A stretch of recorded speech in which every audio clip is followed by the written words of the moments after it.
Hey, last week we started a new series here at CLA called Pace for the Race. And you know what happens in life is sometimes we start running at a pace that's uncontrollable and it's not sustainable in life. So last week we talked about how do we navigate this and what is the pace that God wants us to live at. And kind of our main point last week was that life is not a sprint, it is a marathon. Life is not a sprint, it is a marathon. Now, last week I asked this question, I'm gonna ask again. How many of you like to run? Yeah, that's what I thought. I am not a runner. It's not my thing. So I had to look up some information on if you so happen to choose to run or a long distance run, a marathon run, how would you train? What would be the most important things that you could do to get yourself prepared and ready? And here's what I found. They said that your foundational pieces would be these three things: stamina, strength, and speed. Stamina, strength, and speed. But if you could only choose one, stamina is the most important one. This is getting up enough capacity to be able to last a long time. Stamina is the ability to sustain a prolonged athletic endeavor.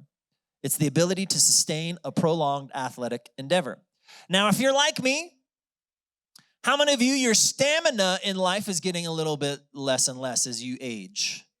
How many of us, you have now experienced just walking up the flight of stairs at your house and you are winded, right? Or like, hey, walking to the car from the store and you're like,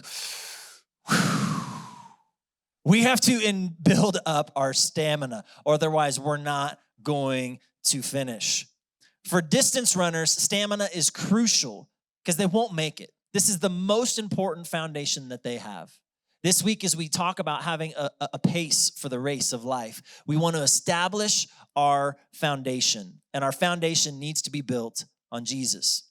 Now, last week, I talked a little bit about the pace of Jesus. One of the interesting things, if you were to look through the Gospels and you look through the stories and look everything that's written about Jesus, Jesus never seems to be in a hurry. He always is going at the right pace.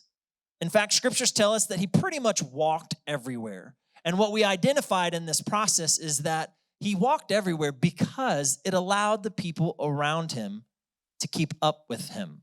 And last week we talked how what happens a lot of times in life is people are walking at a pace that their loved ones and friends and family and the people around them cannot commit to keeping up to. And so we want to get it in a pace and a rhythm of life that our loved ones can do life with us. Now we're going to start off in Matthew chapter 7, verse 24. And we want to look at the foundation that we need to have for this race. Point number one is this: the right pace in life includes listening and following Jesus. The right place in life includes listening and following Jesus. Matthew 7, verse 24. Anyone who listens to my teaching and follows it is wise, like a person who builds a house on solid rock. Now, this is Jesus talking here. So he is saying you need to build your house on this foundation, on this solid rock. And he starts off, anyone. Now listen, you may be 10 in this room today. You may be 80 in this room. You may be a teenager. You may be middle-aged, whatever it is. It says anyone who does this. And what are the things that you are supposed to do? To listen to his teaching and follow. Now, the word listen, it seems simple enough. It means to hear and to understand. How many of you have children? This simple concept can sometimes get lost. If you have a spouse, this simple concept may sometimes get lost. You are saying, are you listening to me? Do you hear the words that are coming out of my mouth? Now, I have been in many a situation where I am trying to talk to a child and this is what I get back. Huh? What? Take out the trash. Huh? Clean your room.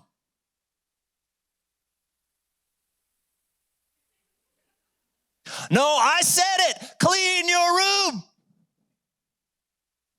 What? I said to clean your room. It just goes on and on and on. And then there is the new thing. It's been around like the last 5-10 years. And this is something, if you're like me, it drives me insane.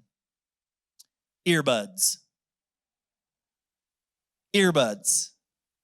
This past weekend, my family, we drove down to the beach to spend some time there. And every time now the children want their earbuds. They want the wireless device, and put it in their ears. And I'm like having a conversation with nobody.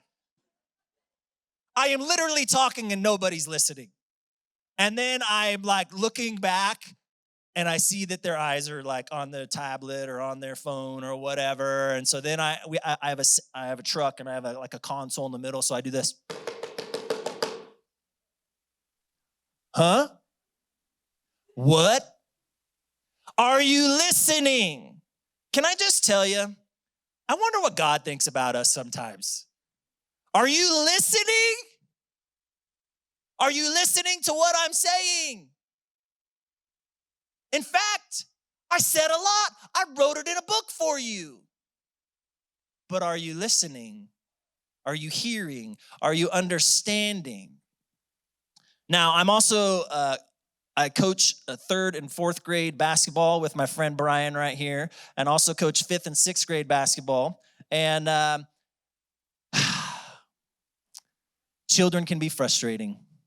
And when they're not yours, you're limited on what you can do. In our girls' basketball team, listening has been quite a struggle recently. And so, especially when a game is really close and you call the timeout and you call it, you're screaming for timeout, girls come over. Okay, here's the play.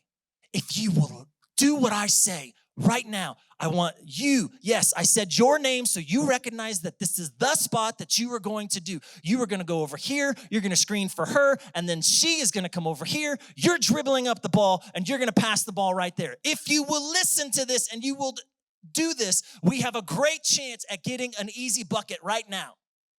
Got it? They're looking at your eyes. All right, 1, 2, 3. Okay, team. Okay, great. Ball comes in. And coach, we're screaming, what are you doing? Pass the ball. Do the move. And it gets crazy. A lot of times in life, we are hearing, but we're not understanding. It's not just about listening, it's about the understanding. And so we've got to learn how to do this. Now, this scripture here, it says, if anyone who listens to my teachings, this is Jesus talking. In the previous 2 chapters, about 3 chapters, Jesus has just been going through a lot of teaching. It's called the Sermon on the Mount. We don't have time to go all through that today, but I'm just going to highlight some of the things that Jesus had been teaching. He had taught about forgiving those who hurt you. Come on, Jesus. I got to forgive the person who lied about me. I got to forgive the person who broke my heart. I got to forgive the person who stole money from me. Then he goes on to say, and he's like, a lot of you're concerned about the physical and the sexual things and the sin on that side. And he's like, listen, you got to stop it in here. You got to deal with your mind first. You see, Jesus takes things a step further. Then he goes on and he started talking about, hey, if somebody offends you, here's what I want you to do. I want you to turn the other cheek so they can offend that side as well. You're like, come on, Jesus. This is hard teaching. And then he goes on to say, and he says, listen, when somebody asks you to do something, go above and beyond. Go the extra mile. Then he says, love your enemies. Any of you got some enemies? And they're hard to love? Jesus says we got to love them. Come on, Jesus. I got to love these people. They've been talking smack about me. I got to love them. Then he goes on to say, bless those who curse you. Now, that's not necessarily like I don't think we go around saying, I curse you. But a lot of us use curse words. But when somebody curses you, it says that we're supposed to bless them. Well, thank you very much for lying about me. Thank you very much for getting on rants and raves and destroying my reputation in front of everybody in Tehachapi. I greatly appreciate it. And I pray that the blessings of God would flow upon your life. Like, this is hard teaching. He's asking us to bless those who hurt us. It also goes on to talk about how that we need to live a holy life. We need to live a life like Christ, and we need to live above the world's standards. We need to live up to the standards that Christ has established. He goes on to say this. He says, listen, you're supposed to do good deeds. You're supposed to help people. You're supposed to do this, but when you do it, don't do it for recognition. Now listen, if you've ever gotten gas at the Flying J or in that area, there's a lot of people that somehow end up over there that they need help. And you may go there and say, hey, I just need a couple extra bucks, or can I get some gas so I can make it to where I need to go? And this is what it's talking about. If I were to be like, yes, I can help you. And then I go get on my megaphone. Attention, everybody at the Flying J. I am about to do a good deed. I am about to give this person I do not know, yes, a stranger, $20 so that they can get to where they need to go. Now that sounds ridiculous, but a lot of times, like when we're doing something good, are we like, I wonder if they're watching me? I wonder if are we trying to impress people? Are we trying to just do good because that's what we're supposed to do? We're supposed to help the poor and the marginalized.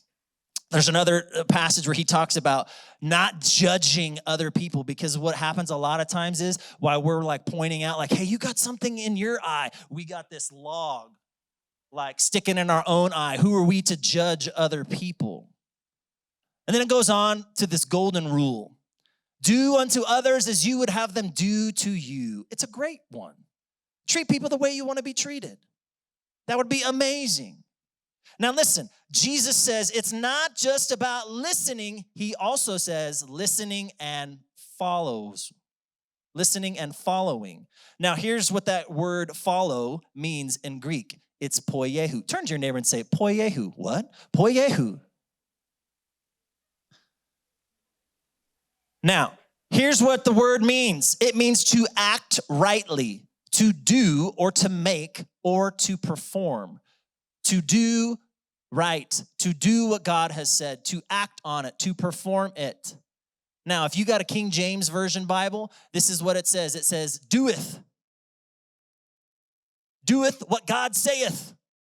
That's as simple as it can get. Doeth what God saith. Okay? When I was in high school on my freshman basketball team, I remember I was working with one of the coaches there, and he was, trying to give me some pointers and whatnot, and he would come over and be like, okay, Nick, I want you to do this. And I'm like, okay, coach. I'd try to do it in a couple minutes. Nick, I want you to do this. Okay, coach. And this would kind of go on, and then finally he stopped me. He pulled me to the side, and he said, I don't want you to say okay, coach. You're saying okay, coach, but you're not doing what I'm telling you to do. I'm like, okay, coach. This is what happens in life. We may listen, but we don't follow through. Are you following through with what the Lord has asked of you? And it says if we listen and if we follow, then we are wise. If we listen and we follow, then we are considered to be wise. It means to be intelligent, to be prudent, to be mindful. Point number 2 today is this. The right pace in life includes a solid foundation. The right pace in life includes a solid foundation. When you are building a house or your life or your family, whatever it may be, you want to get the foundation right. You want to establish that because everything else depends on that foundation. Now, a couple years ago, I worked at a place called The Bridge. It was a church that I was a part of, and it had this giant parking lot. And because we had this giant parking lot, a lot of people would come up there and do donuts and stuff at nighttime, and they'd be drinking and doing stupid things up there. But we also had like flower bed areas that had some giant rocks. Well, one day, we come back in the morning, and we're like, what happened? Well, somebody was doing donuts, they lost control, and they hit a rock. Who do you think won? The rock.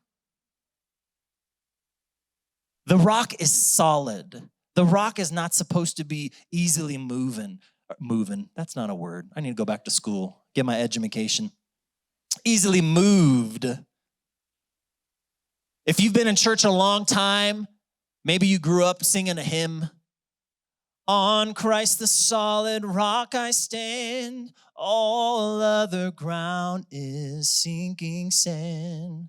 All other ground is sinking sand.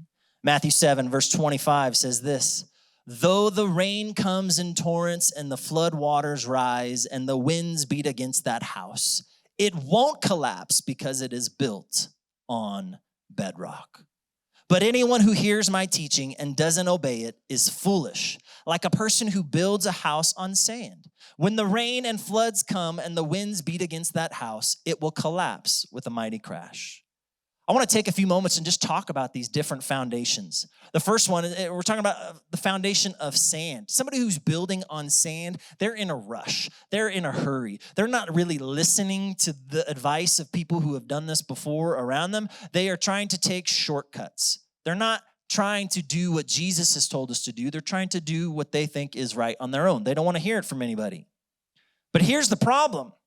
When you build your life on sand, sand moves, it shifts, it settles, it erodes when water comes upon it. Sand isn't necessarily the most stable thing that you should build your life upon. So when we build our lives, when we build our foundation on it, on sand, here's what happens. Our safety becomes an issue, our stability becomes an issue. But if we build our house on the rock, now we're safe and we're secure. People who build on rock, they don't rush into it. They got a plan. They're doing what they're supposed to do. They're tapping into the natural resource that's already there to provide the strength. They seek the advice around those who've gone ahead of them. Now listen, over the last few months, we have been in what we've been calling our church revitalization, which means getting new stucco and paint. And you may have noticed we've been in a standstill, and I want to tell you why. Because we're trying to do it the right way. To do stucco and paint right, you have to have at least 3 days of complete dryness, then whatever day that you do the work, and then there has to be at least 3 days after the fact for it to dry before the next rain comes in. If we do not follow this pattern, then our stucco is going to crack and crumble and all of that. So the process has gotten to be a lot longer than we wanted it to be, but we're trying to do it the right way. We're trying to do it with the right foundation. So sometimes in life, when you rush through something, that's when you can make mistakes. Now, I also wanted to say this. When you are building on the rock, you are remembering that this is a marathon. This is not a sprint. But here's something that can be deceiving when we're looking at different things, when we're looking at people's lives or their households. On the outside, it may look a certain way. Maybe if you see, in a neighborhood where there's lots of the same model of a home, right? It's kind of here, oh, it's here, it's here, it's here. It may look the same on the outside. Like, oh man, the paint colors, like it looks good. And then maybe you get inside, you're like, oh, the layout, it's awesome. The kitchen, the decor, all the things, and it looks great. But you don't see the underneath. You don't see inside the walls. You don't see what's under the floor. You don't see what's in the attic. You don't see these things. And so what happens is if you were buying a home, you have a home inspection done. So somebody who is trained and knows what they're doing is checking the plumbing. They're checking the electrical. They're checking the AC. They're checking the heater. They're climbing on the roof. They're checking the roof. They're checking to see if there's termite damage. They're checking to see if there's mold. They're checking to see all of these different things. And one of the things that they check as well is the foundation. Can I just tell you, in life, sometimes we got to stop and we need to do a personal home inspection. What am I building my life on? Am I building it on sand or am I building it on the rock? And when we do that, then we can make adjustments. We can make the things change that need to change. Point number 3, the strength of foundations are revealed when the storm comes. The strength of foundations are revealed when the storm comes. Now, we're all going to go through problems in life. We're going to have different things come our way. So we can call that a storm. I personally like to call it a bump. I call it the bump test. When something big comes along and it bumps you. And sometimes it's not even one big thing. Maybe it's a lot of small things. And they all come like right after each other. Just to make sure the person next to you is awake, give them a little bump. When we get bumped in life, it could be a tragedy has struck. A loved one has died. Maybe you've gotten a phone call or a diagnosis from a doctor saying you have a disease or you have something that's incurable. Maybe you are going through a situation where somebody has betrayed your trust on such a personal level.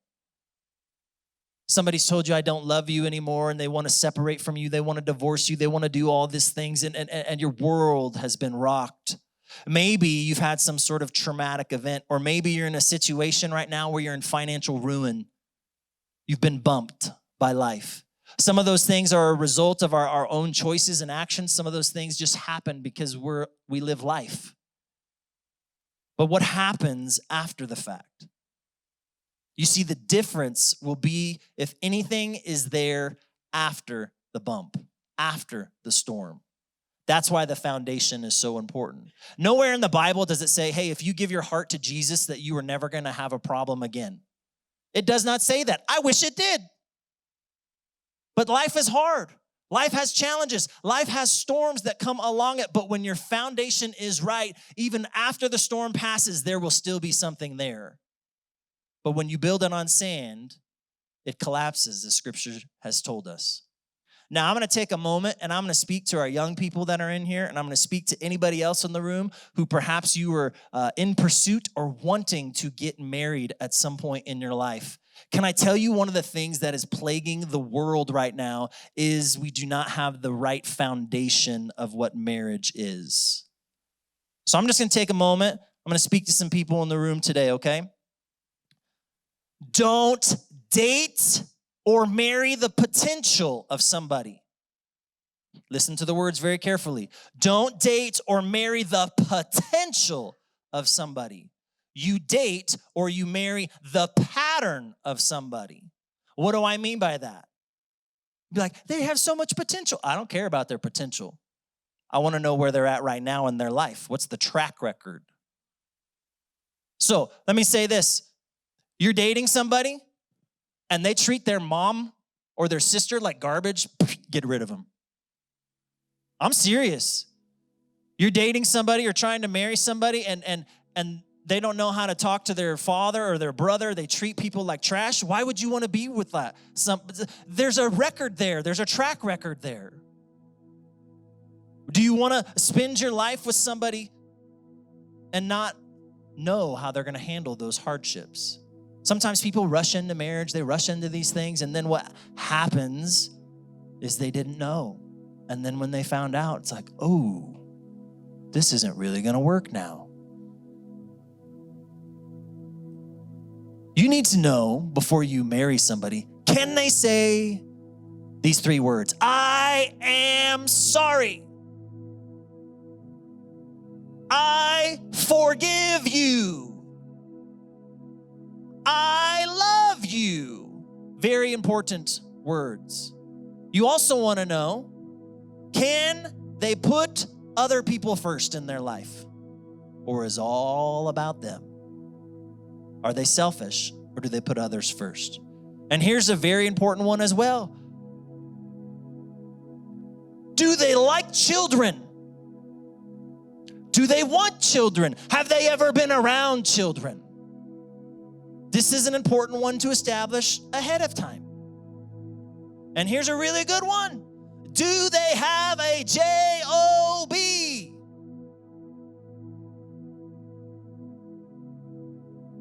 And if not, are they working towards it? Now, if you've been working for the job for like 10 years, there's a problem, right? Like there's a track record. There's something. You need to be watching the pattern that has been developed.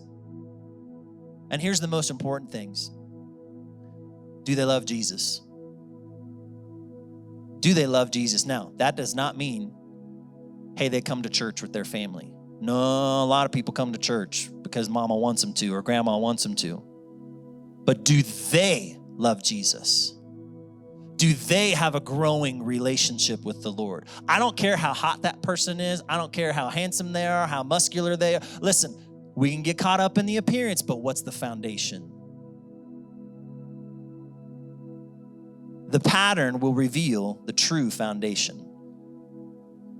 So my question to you is, are you running this race of life with the right foundation? Or are you trying to run it on sand? As I get ready to conclude, I'm going to be in Mark chapter 4, verse 35. I didn't put these scriptures on a slide, so just bear with me. Jesus is with his disciples, and he says, let's cross to the other side of the lake. So they took Jesus in the boat and started out, leaving the crowds behind, although other boats followed. But soon a fierce storm came up. High waves were breaking into the boat, and it began to fill with water. Jesus was sleeping at the back of the boat with his head on a cushion. The disciples woke him up, shouting, "Teacher, don't you care that we're going to drown?" When Jesus woke up, he rebuked the wind and the waves and said to the waves, "Silence, be still." Suddenly the wind stopped and there was a great calm. Then he asked them, "Why are you so afraid? Do you still have no faith?" The disciples were literally with Jesus. Now, I want to point out two things. They were with Jesus and they had a storm. Again, nowhere in the Bible does it say if you have Jesus in your life, you're never going to go through hardship. You're never going to go through struggle. You're never going to have pain. It doesn't say that. And when the winds and the waves are crashing and it gets scary and you're trying to figure out, what do we do next? Are we going to survive? Are we going to this? Are we going to that? What I want you to understand is that Jesus was in the boat with them. He was right there. So what I want to let you know today is that whatever storm comes your way, no matter how scary it is, no matter how painful it is, no matter how tragic it is, Jesus is with you. You're not alone. You're not alone if you have that foundation built on Jesus.